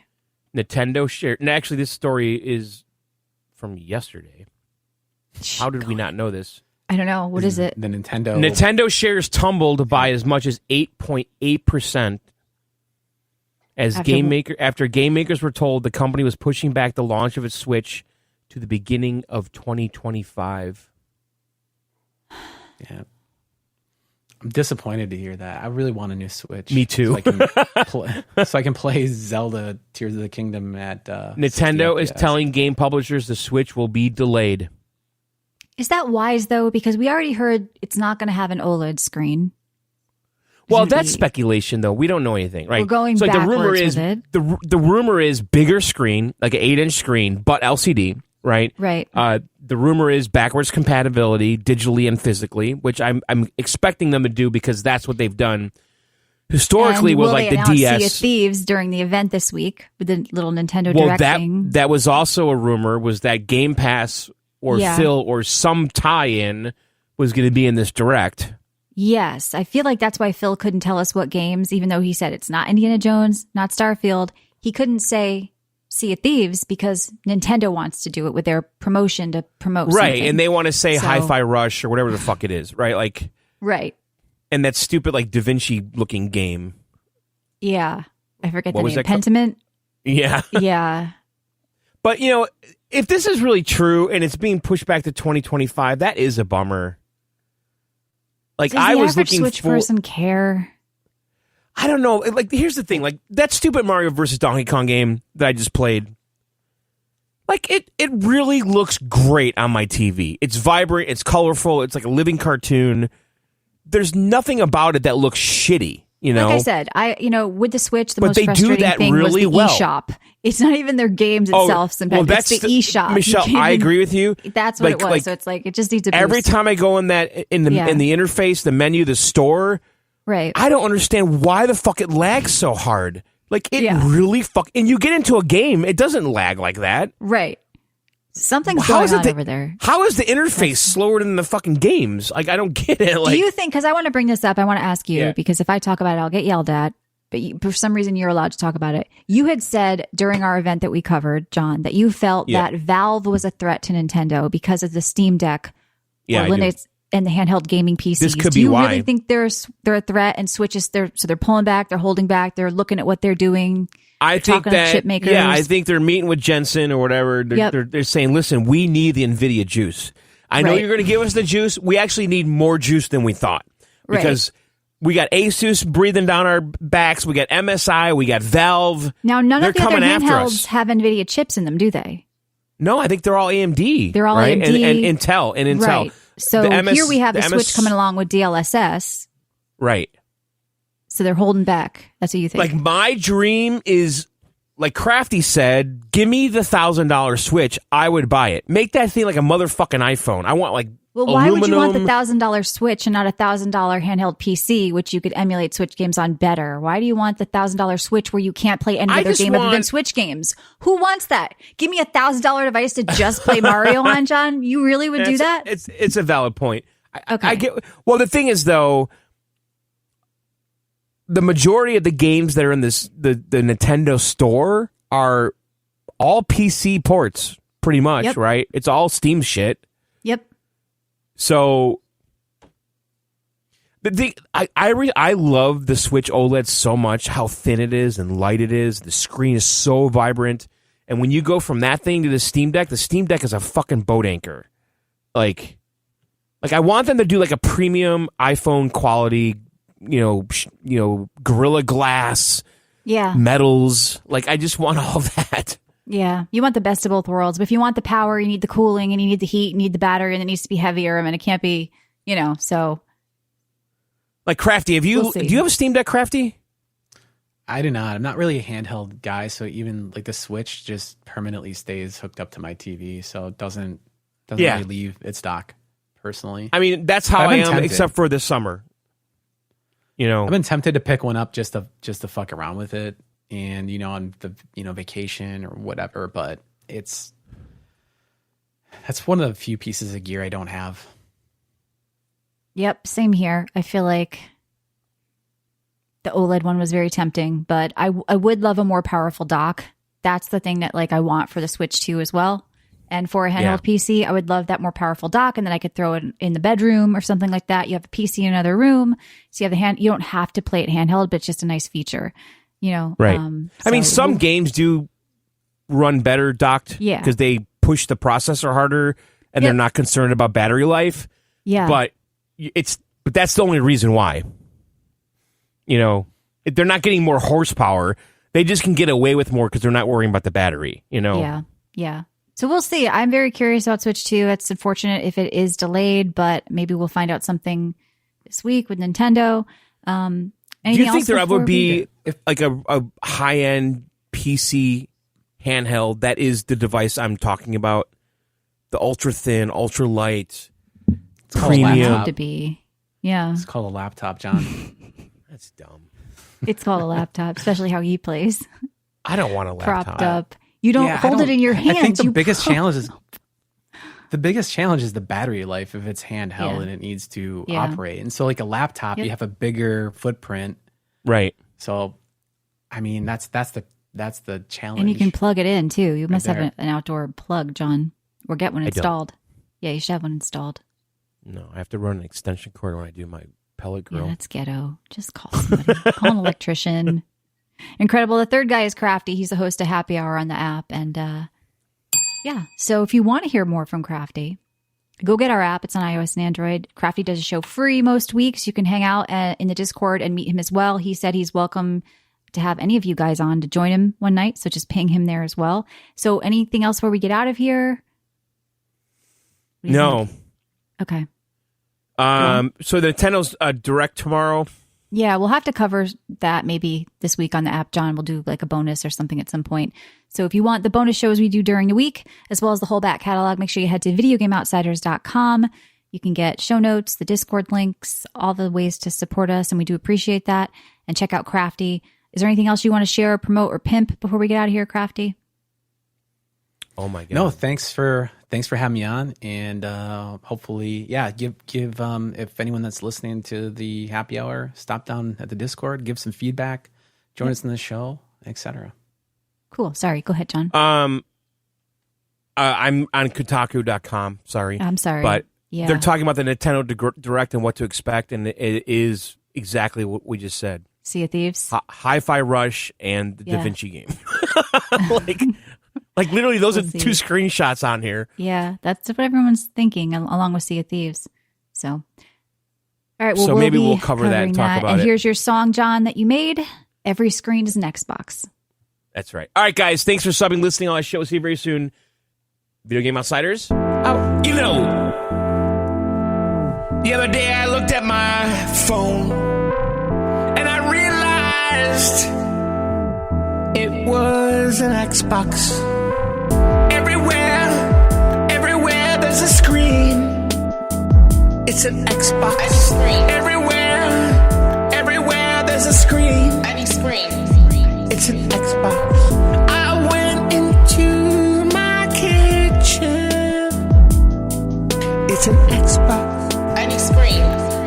It's an Xbox. Any screen. Everywhere there's a screen. Any screen. Everywhere there's an Xbox. Xbox. Everywhere there's a screen. Any screen.